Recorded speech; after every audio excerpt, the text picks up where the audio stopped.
Hi everyone, we are joined with International Master Neelash Saha, who has just won National Junior Championship. Congratulations, Neelash. Thank you. So this is your third national title. Yes. You have won under 13 in 2015, under 19 in 2017, and now under 20 in 2022. All of these national titles you have won it in your final attempt. So, what would you say? It's a coincidence, or do you feel extra motivated in your final? Like, I mean, it just goes on. Like, I think I play when it's the final year, I play a bit more safe compared to other years. Like, there has been previous instances where I was towards the lead, but then I maybe got over ambitious in some round, and which eventually led me to throw away point and the championship race at the same time. Like, this has happened before. But when it's the last attempt, I generally just my subconscious just makes me play a little bit more safe. So throughout this tournament, you played quite consistent, and heading into the last round, you along with Rohit and Utsav were in a three-way lead. So heading into the last round, it was not sure whether the draw or win will be enough for the championship. I mean, win puts you in a good position because you had better tiebreak. So what was going through your mind, that I should win and go for the championship, or? Yeah, I mean, considering the pairings were a bit odd due to it's national championships and there are certain restrictions to last round pairings. So I mean, I definitely got a bit favorable pairing compared to the other two. So yeah, I was like, I must take full opportunity of this. Like there's no point in just taking a safe draw. Yeah, speaking about the last round, when you played Rook B8, he went Rook A1 and forced the Queen exchange, which meant the resultant Rook ending will lead to a position where you will lose the C6 pawn eventually. It was quite drastic. It was a position where only I am playing for a draw, and my initial thoughts were going for something safe and try to win slowly, but I made some inaccuracies which lead to a different kind of scenario where I am the one fighting for a draw. So yeah, I just kept playing at that point. There's nothing else to do. What am I supposed to do? And in the penultimate round against Utsav, when he played Bishop F7 followed by F6, Knight E4, and then he went Queen E8. So was it a relief that he played Queen E8? Yeah, Queen E8 was definitely a much more relief. I was an exchange down for sure, okay, but at least I am not lost at the point.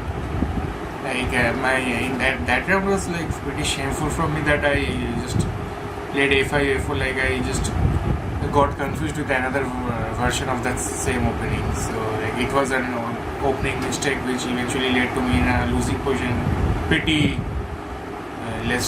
pretty fast. Within 20 moves I am completely lost. So that was pretty shameful, to say the least. So who was the toughest competition you faced in the entire event? Shocks again was definitely tough, considering that was the worst game I played in that tournament. Okay. And which one would you say was the best game? It's hard. It's either round 6 or round 7 against Aryan Vashni or Ayushma. Both were pretty nice endgames, I would say. Both were pretty hard to win, but I eventually just played on and squeezed a victory somehow, and I felt pretty good about those two games. Yeah, against Aryan, you had to play Rook Knight versus Rook Bishop Knight endgame, which was quite long. Yeah. So were you quite comfortable with it that yes, you will be able to win this? Given that there were several psychological factors going on in that game. We just played in the previous tournament, and in that tournament I was in a completely winning position, and somehow I got checkmated from that position in 7 moves like that. So so I was trying to do something play a safe but try to play a game which is safe, but at the same time I have chances. So I went for the Benko and got a pretty decent endgame where I was the one pressing, and it was a pretty long struggle for him, considering the fact that he was white and he had to play for equality for quite a while, and at the end he has Rook Knight versus Rook Bishop Knight, although in theory it's a draw, but over the board it's very hard for him after defending for such a long time. It had already been 4 hours by then. So I was feeling pretty comfortable. Like he is also low on time and he has been defending for so long. There's a pretty decent chance he might make a mistake, which makes it easy to win. Although without a mistake also, like I believe black can win that type of endgame. Okay, let's take a look at your best game. So this is the 7th round game. I am white playing against Ayush Sharma from MP. So before starting, like it was before this round, it was a 4-way tie. We 4 players were at 5.5 out of 6, and so like this is essentially playing for a lead. And my opponent already had a pretty rough game the last game. Like he managed to win somehow, but I know that since he played beside my board, I know that he was completely losing at point, but somehow managed to escape. So he again got black against me. So I already felt like pretty good that okay, I already have some bit of a psychological up over him. So I just wanted to, instead of doing something direct, I wanted to get a stable advantage and try to slowly press him to just make him suffer more, and which I believe will give me more chances. This was my thought before the game. So let's start. I started with d4, even knight f6, c4, e6, g3, d5, bishop g2, pretty standard opening stuff. Here he took dc4, knight f3, c5, short castle, knight c6. Now here I have a choice. Based on what I prepped the day before, he doesn't really play this variation of the open Catalan, and so I thought he must have. My last few games in these variations were with queen f4, so I thought that he must have prepped something against it, and since he doesn't play this so well, I felt like playing this variation, which I believe to have caught him off guard somehow. So now the game continued. Rook d1, queen d1, bishop c5, knight d2. I don't have much to say about the theory here. c3, bc3, short castles, knight b3, bishop e7, c4, bishop d7. So this was all your preparation? Yeah, this is pretty standard Catalan. Bishop f4, rook f d8, knight d4. So here, I haven't prepared this for a long time. I haven't played this in a long time as well. So, and if I remember correctly, the theory is rook c8 here, but he was already taking a lot of time after I played dc5. Like he is not that aware with the theory, I believe.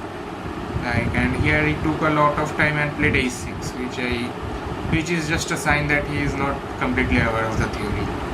Like a6 doesn't make that much sense as of yet. So since he didn't play rook c8, I took the opportunity and took on c6. So here might be exchanging a couple of pieces here. Play a few moves, bishop takes and bc.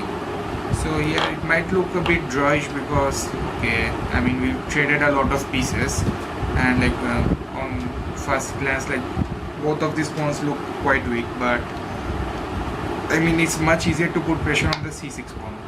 Yeah, so in the long run I would have a bit of advantage, and my bishop is also better placed controlling the b8 square, which is also key. So I am already feeling pretty good about my position. This is a kind of position where I am the one who can only win.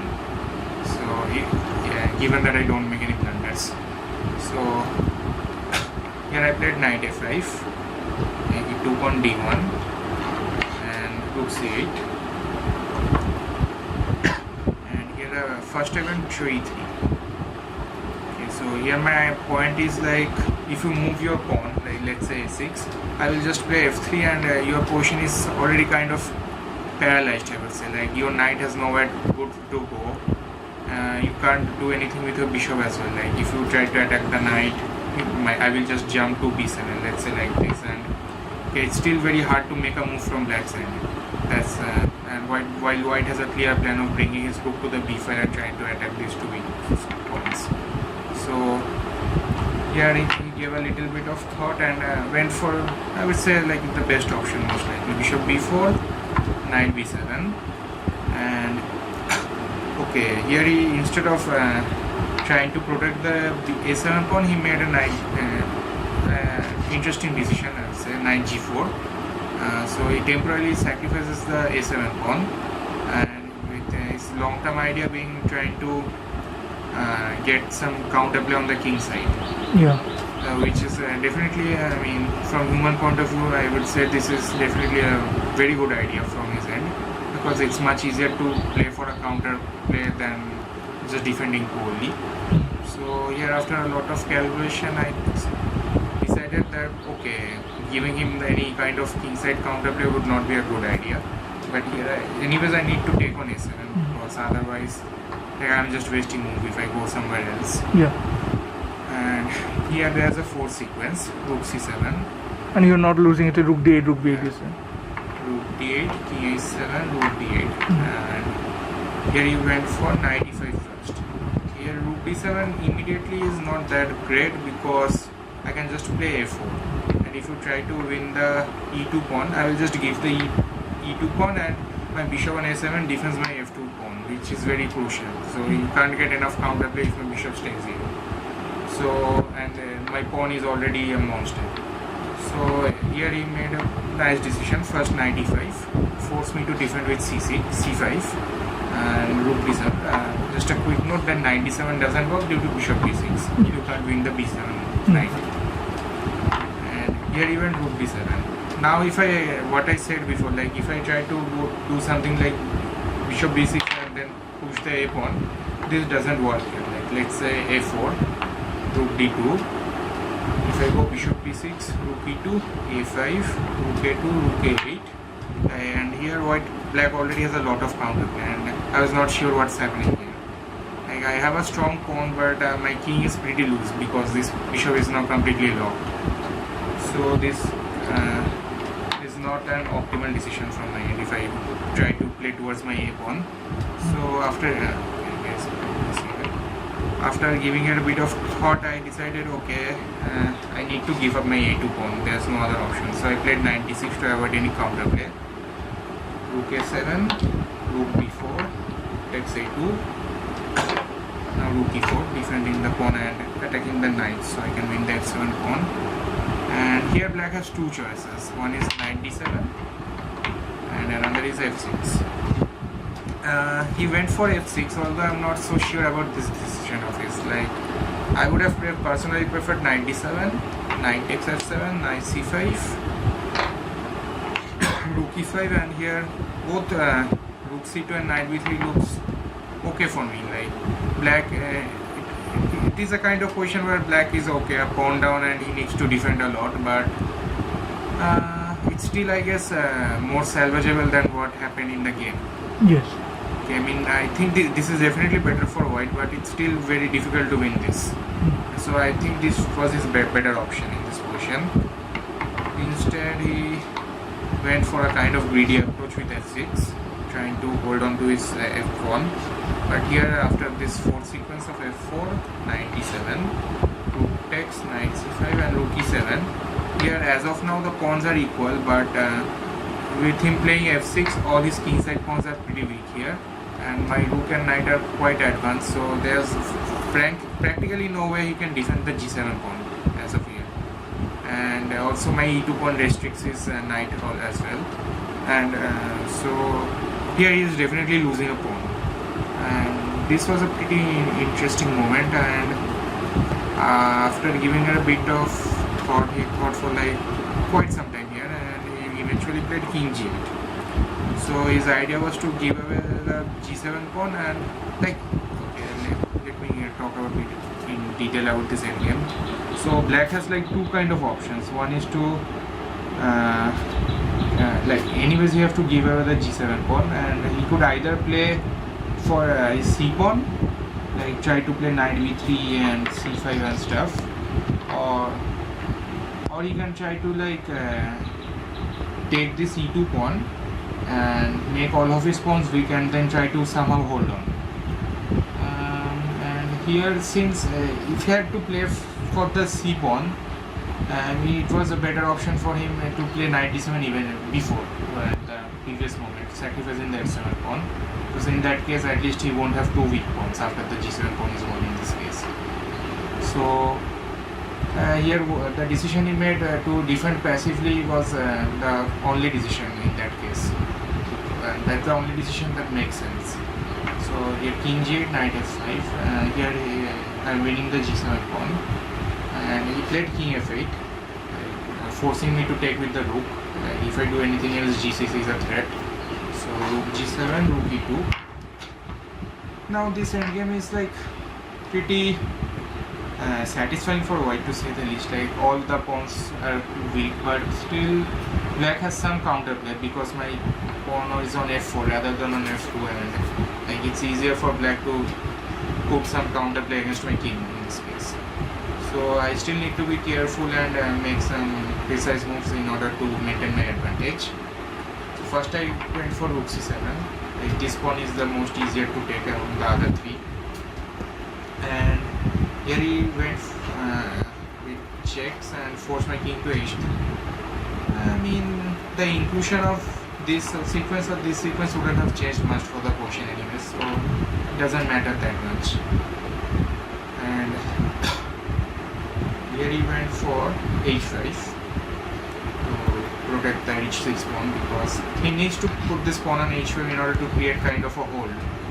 Or else, like if I am able to bring my king upwards, and then like let's say if I can somehow manage to bring my king to g6, then even I don't need any pawns to win. Like You can make checkmate threats. Yeah, I mean there are many checkmate threats, and my pieces would be so much active that they will win on their own. I don't even need any pawns.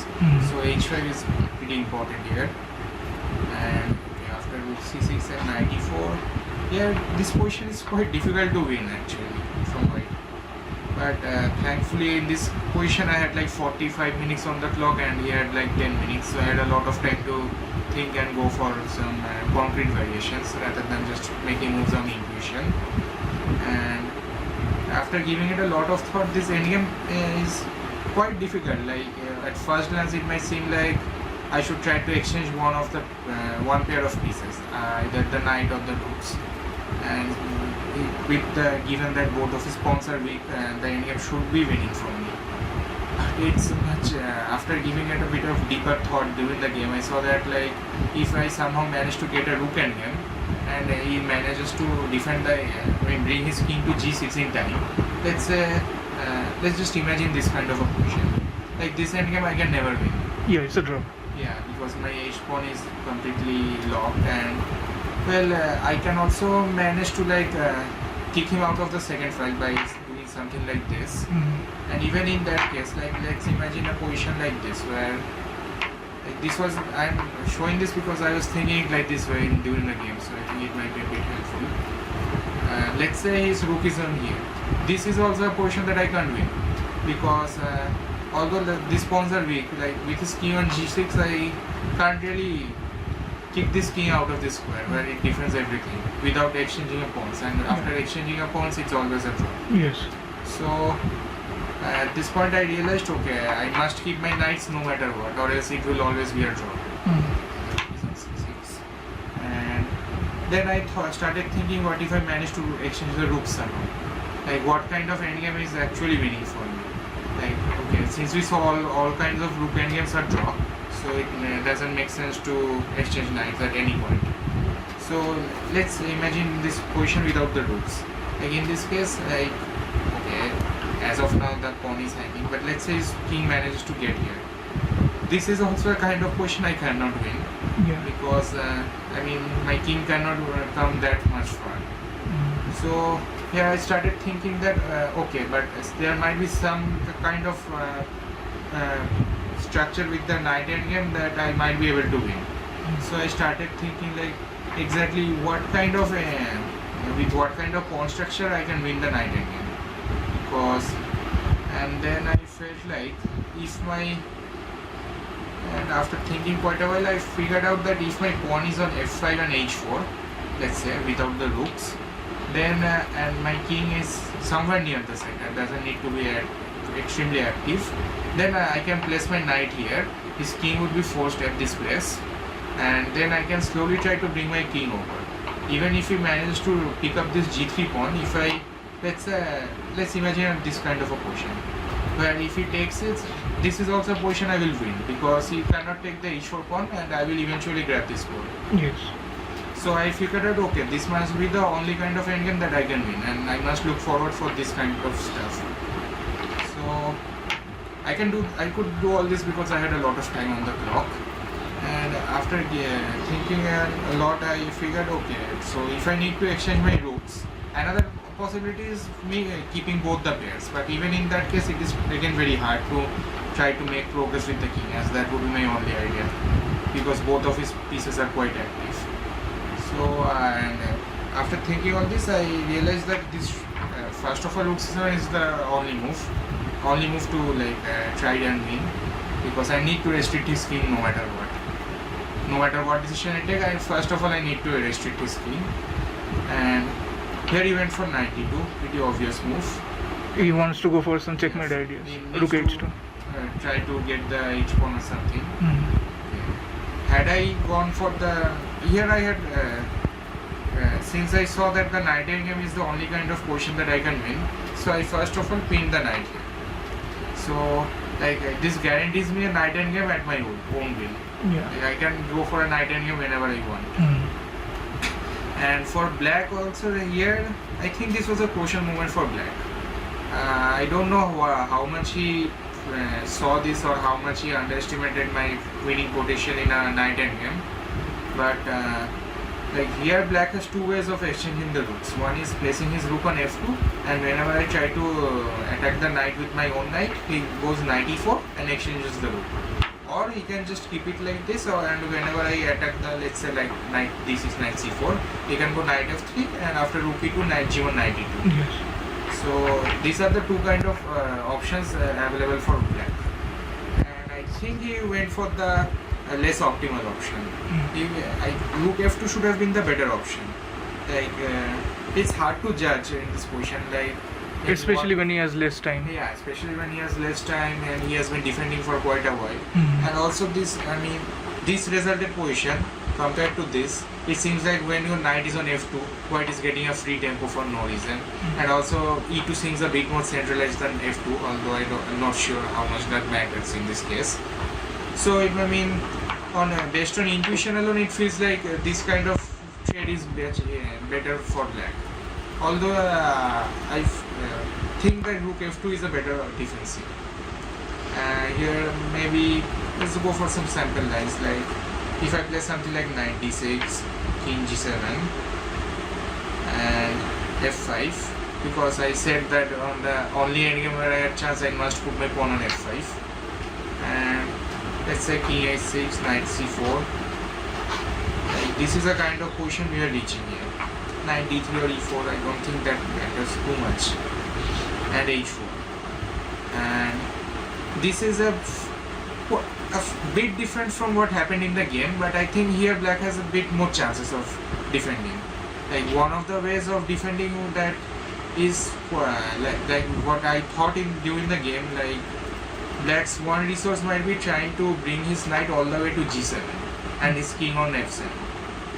This might seem a bit counterintuitive while you're thinking in the game, because my knight is active, why should I make it passive? But I think putting the knight on g7 was the best way to defend in this knight endgame, because I can't attack this pawn, try to attack this pawn, and also defend my f5 pawn at the same time. I can do only two of the three tasks.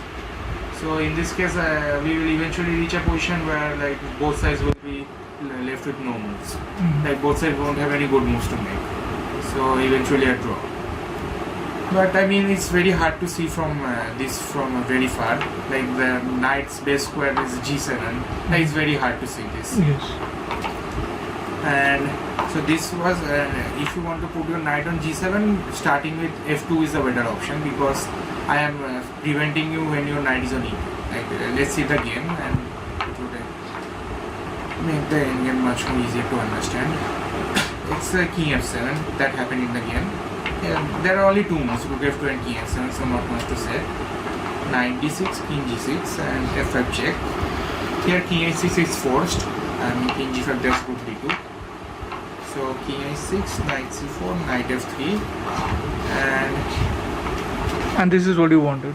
to go into knight endgame. Yeah, this is what I wanted, a knight endgame with this kind of pawn structure. But here with this knight on e2, I can like first activate my king with some tempo. Like this might be also a psychological factor why he chose this exchange, because it feels like you can attack the f5 pawn much easier with a knight on e2. Although in reality, like it just helps me. With this knight on e2 just helps me. So in this with his knight on e2, it might seem like a bit easier for him to take the f5 pawn, but it just helps me with some tempos and activating my king a bit easier. So he played knight d4 check here. This is also, I'm not so sure about this. Maybe knight c3 was a better attempt to stop my king from centralizing here just yet. So what he did, knight d4, king e4 and knight e2, and then king e3 and knight c3. Okay, we eventually reached the same position but with one extra tempo for me. So knight c3 would have been better at that moment. And here I get h4. So finally I got the position that I wanted, that I talked about a bit earlier when both the rooks were on board. So, and here it's already hard to defend. I mean, again, I think that bringing your knight to g7 should be the only drawing idea. But it's, although since my king has already got so many tempos, I don't think black might have enough time to do that. If he doesn't have enough time to bring his knight to g7, this position should be lost already. Because what I felt like is this is the only defense. After h4, so he went for knight d5 check, king e4, knight c3. I'm not so sure that his moves are most optimal. Maybe he was just okay. He was also low on time, so he needs to make moves fast as well.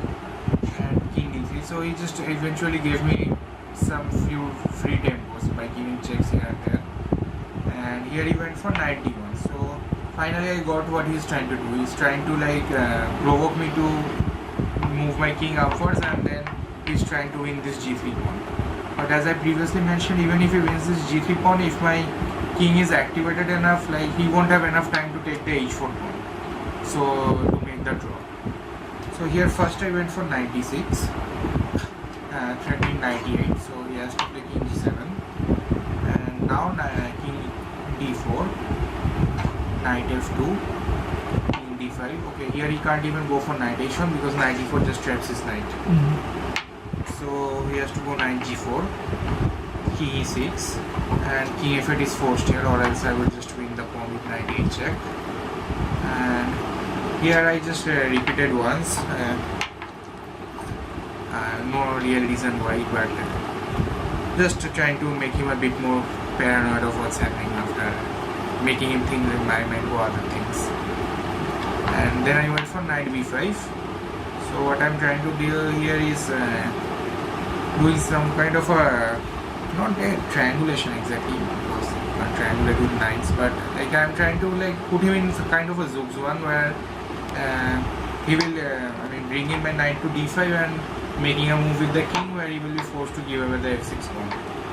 So knight b5, king g7 is forced, knight here, king here, knight d5, king g7, and now knight f4.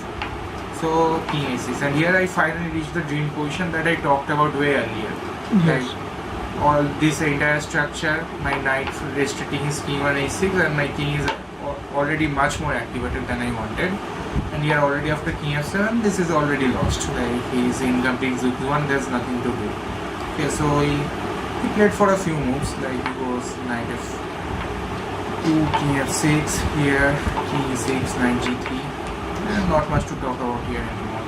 Knight e4, f7, king g7, king e7, and here he is in. So this endgame was pretty good, I would say, from my end, and also because since I played the early game pretty fast and I had a lot of time to think about this endgame, so I could play it in a clean way. You have won 3 national age group titles, and you are an IM also. So what would you say to those who are trying to bring consistency to the game and improve? First of all, to win, I have played a lot of national championships to win 3. First of all, you need to play a lot. That's definitely a thing. It's not like you just play one tournament and you can win it. Like you have to accept failure at times. Like I mean, most of my national championships has been failure, frankly. But I mean, okay, but I was still able to win 3 of them. And about the consistency thing is, I would say like in that's a very hard thing to say. Like I guess like playing. One thing about nationals is like you have to be ready to play against a lot of lower rated players. That's the kind of mentality you need to have. Like if you only play on high level tournaments, it becomes a bit difficult when it comes to national championship, because instead of just playing high rated player, you also have to play lower rated players, and that's definitely not a piece of cake. Whom are you training with currently? Who is your coach? For the last 2 years since the pandemic, I haven't been training with someone directly. Only the last few months I have been taking training at PCT, and that was definitely very helpful. Especially like I must say that the 2 endgames I talked about before, like those were pretty helpful from PCT classes only. Like they showed us that you don't only have to like go for the when you are trying to win, you don't have to like play for it like from early on. You can just keep pressing and make your opponent make a wrong decision and capitalize on that. So that training at PCT definitely helped a lot, and for the past 2 years it has been like this, and before that I have been training at Chester for over 12 years now, and my trainers were Jia sir and Durga sir. Last year you won Pursuit Chess Scholarship. So how did that help you in any way? I mean, it helped me with like the subscription fee for PCT for 2 months, and also bought a couple of books, the series of Gelfand, the technical decision making in chess and major piece endgame, and the previous 2 books, and those are pretty helpful also. The day before yesterday, we got to know that Chess Olympiad will take place in India this year. So, how excited are you about it? Like, yeah, it's pretty exciting that India is hosting a world-class event after quite some time. Like, the only major events that India has been hosting for the last few years are only the World Juniors. So it's a nice step forward for the Indian chess community that we are being able to hold an event like that. So, Neelash, what's next for you? Delhi Open that starts in 27. Thank you, Neelash, for speaking with Chess Base India. I wish you all the best in your future endeavors.